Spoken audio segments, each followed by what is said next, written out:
Hajime, that is a Japanese word that signals the start of a judo match. Judo is a modern martial art which literally means the gentle way. But just because it's called gentle doesn't mean it's easy. Today we will be getting to know about one of the champions from the UP Women's Judo team. This is definitely an episode you don't wanna miss. I'm Lau Elle and this is UPTV Online Profile Student Edition. To know more about our guest, let's watch this. Maria Victoria Balacer, or Vicky Balacer, is a truly one-of-a-kind scholar. She is a 20-year-old third-year standing student from the College of Education. Another passion of hers, aside from teaching, however, is a martial art called judo. Just like the perfect judo throw, one must always start precise and strong.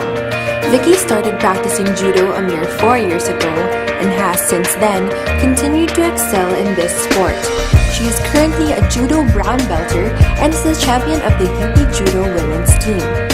She went on to outperform her contemporaries in international tournaments such as the 2011 Korea Cup International Junior Judo Tournament, where she won a bronze medal, and the Macau International Junior and Youth Judo Tournament in 2012, where finally she took home the gold medal. Much can be said about this girl over and beyond her passion for education as well as her judo skills. Vicky embodies the perfect throw. Vicky is victorious. Vicky is a champion. Here with me now is someone you definitely don't wanna mess with. Vicky Balacer from the UP Women's Judo team. Welcome, Vicky. Hello. You've been practicing judo for almost 4 years now, and in the perfect judo throw, it all starts with breaking your opponent's balance. Kinda like your entry point in the throw. What was your entry point to judo? Nag-start kasi ako, nag-try out ako para sa women's team through my friend. Kasi in-invite niya ako na sumali nga sa team. So, ayun, natanggap naman ako. At ayun, nandito ako ngayon. After breaking your opponent's balance, the next step would be to turn and get into your position. What are the things you've done that have gotten you to where you are now? Kasi araw-araw yung training namin. So, talagang napapractice talaga yung skills namin. Tapos, siguro nakatulong din sa akin yung mga payo ng mga seniors ko, ng coaches ko, and yung pag-tournaments ko, hindi lang dito sa Pilipinas, kundi pati sa ibang bansa. Ayun. You're a black belter in judo, and no, brown belter. a brown belter. You're a brown belter in judo, and one of the champions from the varsity team. Were there any major sacrifices you had to make? Isa na siguro dun yung social life. Kasi as in, nung nag-start ako mag-training ng judo dito, as in, wala na talagang social life. At saka, dahil nga kasabay rin siya ng pag-aaral dito, so medyo kailangan talaga i-balance yung time para sa training at para sa pag-aaral. Ayun. After being in the right position for the perfect judo throw, the only thing that's missing is the actual execution. What has been your goal in judo since you started?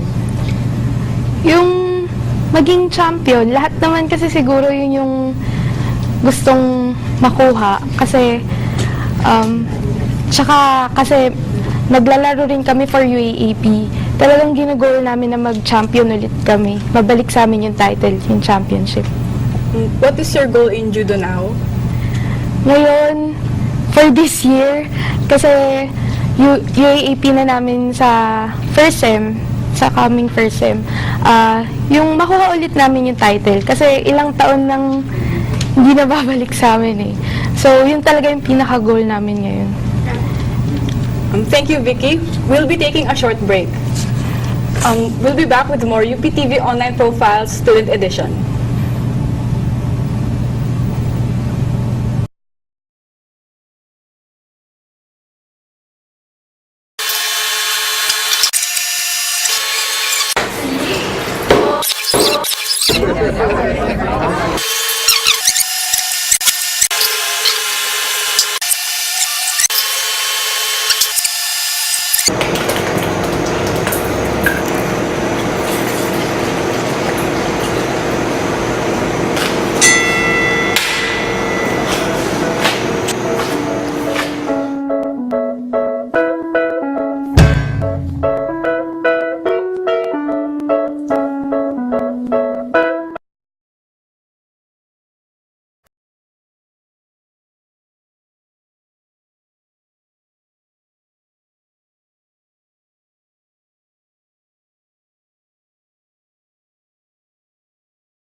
Welcome back to UPTV Online Profile Student Edition.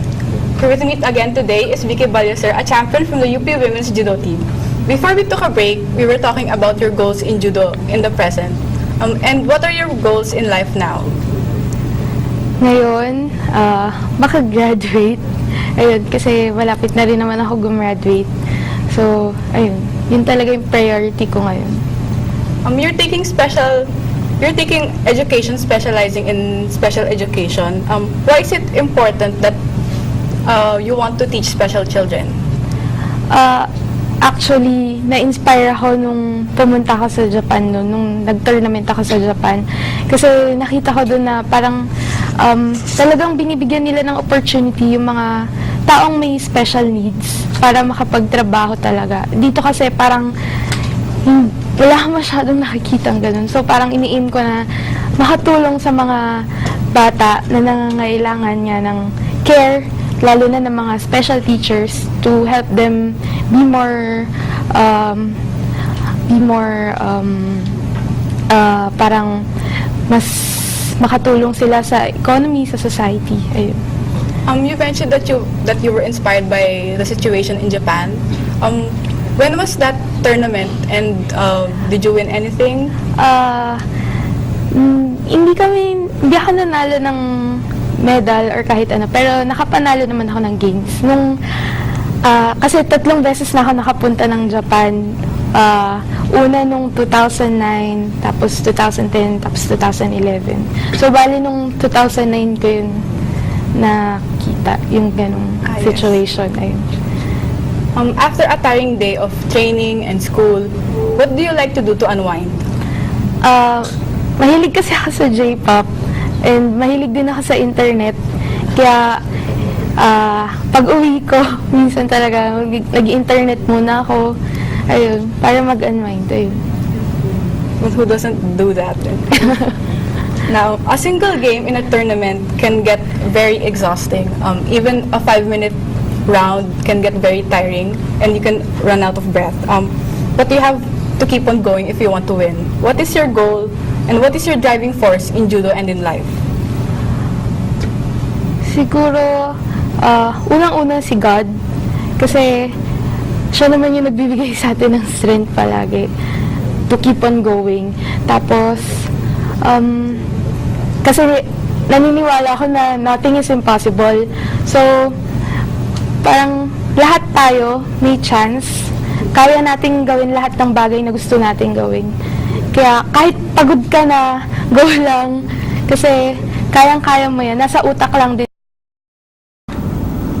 We learned from Vicky that just like in judo, she has her own gentle ways of reaching her goals, and an unstoppable attitude to make sure her dreams are tucked right under her belt. I'm Lau Ella, and this is UPTV Online Profile Student Edition.